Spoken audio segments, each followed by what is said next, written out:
अस्सलाम वालेकुम, क्या हाल चाल है और कैसे हैं सब। उम्मीद करती हूँ सब खैरियत से होंगे। अल्लाह का शुक्र है मैं भी ठीक ठाक हूँ। इस बात में तो कोई शक नहीं है कि अल्लाह पाक ने हम औरतों को बहुत सी खूबियों से नवाजा है।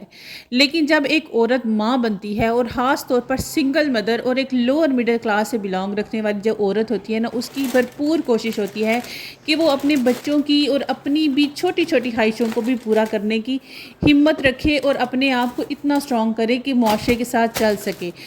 मेरे हस्बैंड की डेथ को ना 10 साल हो चुके हैं। मैं जब 25 ईयर्स की थी ना, तो तब मेरे हस्बैंड की डेथ हुई थी। लेकिन मैंने ज़िंदगी में सिर्फ एक सबक सीखा कि कभी भी किसी के आगे हाथ मत फैलाएं। हाथ अगर फैलाना है तो अपने रब के आगे फैलाएं, और वही आपके लिए वसीले भी बनाता है और आपकी मुश्किलों को आसान भी करता है।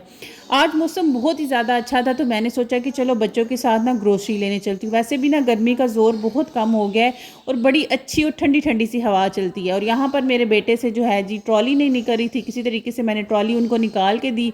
सोचा तो ये था कि आपके साथ अपना पूरा शॉपिंग का व्लॉग शेयर करूंगी रिकॉर्ड करके, लेकिन जैसे ही एंटर हुई मुझे कस्टमर सर्विस के डेस्क पर उन्होंने कहा जी कि आप वीडियो रिकॉर्ड नहीं कर सकती हैं, किसी किस्म की भी रिकॉर्डिंग या पिक्चर लेना मना है, इसलिए आप कैमरे को बंद कर दें। मैंने भी शराफत से मोबाइल को बंद किया और बैग में रखा और ग्रोसरी करके घर आ गई।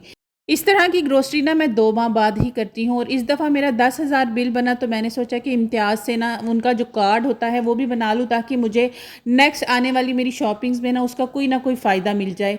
और ये जो डिब्बा आपको मैंने लिप्टन का दिखाया, ये मुझे कॉम्प्लीमेंट्री मिला था।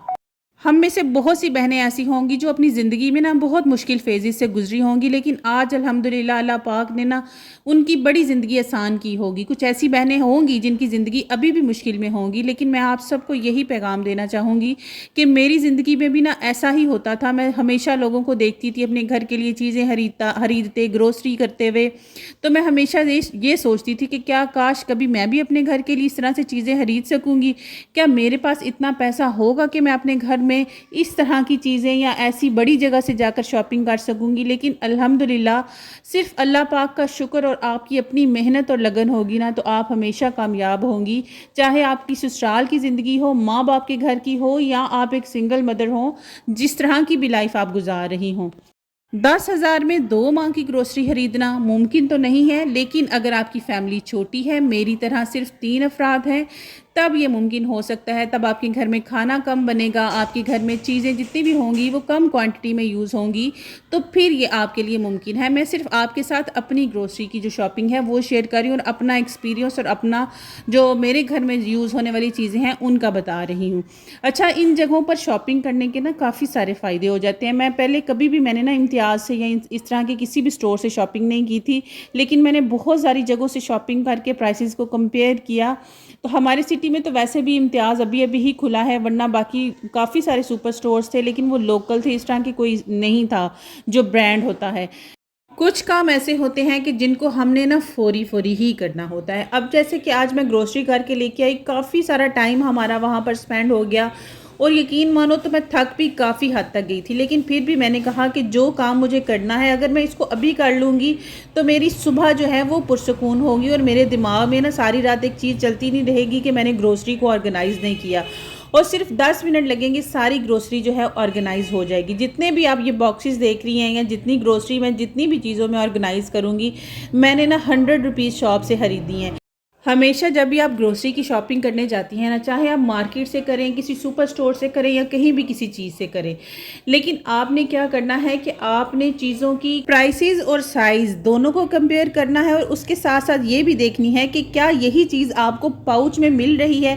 अगर वो चीज़ आपको पाउच पैकिंग में मिल जाए ना, तो मैं आपको यही रिकमेंड करूँगी कि आप वो चीज़ पाउच पैकिंग में खरीदें। जैसे मैंने अभी आपको कंफर्ट का पैकेट दिखाया, मेरे पास कंफर्ट की बॉटल ऑलरेडी मौजूद है, और मैं जब भी कंफर्ट खरीदती हूँ मैं इसकी पाउच पैकिंग खरीदती हूँ। आप यकीन करें, मेरा पूरा 100 रुपया बचता है।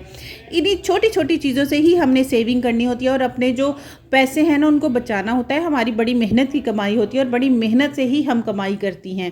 आपका किचन भी नॉन मॉड्यूलर है और सीलन ज़्यादा किचन है कि जहाँ पर सीलन का बहुत ही ज़्यादा मसला है। सीलन से सीमेंट और जो चूना है वो उतरता रहता है, गिरता रहता है। तो इसके लिए ना मैं आपको यही मशवरा दूंगी कि जब भी आप इस तरह की टोकरियों में अपनी चीज़ों को ऑर्गेनाइज़ करें ना, तो इन टोकरियों के ऊपर शॉपर लगा लिया करें। आपको बड़ा फ़ायदा होगा। जब भी आप इसमें चीज़ें रीफ़िल करने लगेंगी, आपने सिर्फ शॉपर चेंज करना है और आपकी जो टोकरियाँ होंगी ना वो साफ़ होंगी, वरना हर दफ़ा आपको इन बास्केट्स को, इन चीज़ों को धोना पड़ेगा, क्योंकि सीलन की वजह से इतनी ज़्यादा जो डस्ट है ना इनके ऊपर चढ़ जाती है। जब से मेरे घर में मैं शिफ्ट हुई हूँ ना, मेरी शुरू से ये आदत है कि महीने के आखिरी दिनों में ना जितनी भी मैंने डब्बे या ये इस तरह की चीज़ें ऑर्गेनाइज करने के लिए अपनी ग्रोसरी को रखा हुआ है ना, इनको मैं साथ ही साथ वॉश करती जाती हूँ, ताकि जिस दिन मैं ग्रोसरी लेके आऊँ मुझे इनको बिल्कुल वॉश ना करना हो, हर चीज़ साफ़ सुथरी हो, बस मैं इनमें चीज़ें रीफ़िल करती जाऊँ, इनको स्टोर करते करके रखती जाऊँ। अब ये काम सारे जब आप ग्रोसरी करके खरीद के लेकर आएँ, फिर आप उसको वॉश करें, फिर आप ड्राई होने का इंतज़ार करें ना, तो फिर तो आपकी बहुत ही ज़्यादा एनर्जी भी लग जाएगी और टाइम भी बहुत ही ज़्यादा वेस्ट हो जाएगा। आप मेरी घड़ी में टाइम देख भी सकती हैं, तकरीबन 10 हो चुके थे और काफ़ी टाइम हो चुका था, लेकिन क्योंकि मेरी हर चीज़ साफ़ सुथरी थी, इसलिए मैंने हर चीज़ को उसके अंदर रखा और माशाल्लाह से मेरी सारी ग्रोसरी ऑर्गेनाइज़ है। और इंशाल्लाह अब ये ग्रोसरी मेरी 2 महीने चलेगी। प्याज इतने सस्ते थे इम्तियाज़ पर, मैं गली में सब्ज़ी वाले से पूछ के गई, वो 120 रुपये किलो बता रहा था, जबकि इम्तियाज़ से मुझे ना 70 रुपये के किलो मिले। तो मेरी तो अम्मी कह रही थी तुम ऐसे करो 5 किलो खरीद लो। मैंने कहा अम्मी मेरे लिए सिर्फ 2.5 किलो ही बड़े हैं, मैं महीना पूरा इनसे निकाल लूँगी। बस जी, आज के व्लॉग के लिए इतना ही। इंशाल्लाह आपसे कल दोबारा मुलाकात होगी एक अच्छे और इन्फॉर्मेटिव व्लॉग के साथ। दुआओं में याद रखिएगा। इंशाल्लाह मैं भी आप सबको अपनी दुआओं में याद रखूँगी। रबीउल अव्वल का महीना है, रहमतों और बरकतों वाला महीना है, इसलिए जितना हो सके अपने लिए, अपने घर वालों के लिए, सब के लिए, अपनी ज़िंदगी के लिए, अपनी आने वाली ज़िंदगी के लिए और अपनी मौत के बाद की ज़िंदगी के लिए भी अपने लिए दुआएं मांगी। अल्लाह से जितनी हो सके रहमतें बरकतें समेटने की कोशिश करें, जितना हो सके दरूद शरीफ का विर्द करें, ताकि अल्लाह पाक की रहमतें हम पर कायम रहें। दुआओं में याद रखिएगा। मैं भी आप सबको अपनी दुआओं में याद रखूँगी। और चैनल को सब्सक्राइब, वीडियो को लाइक एंड शेयर करना मत भूलिएगा। अल्लाह हाफिज़।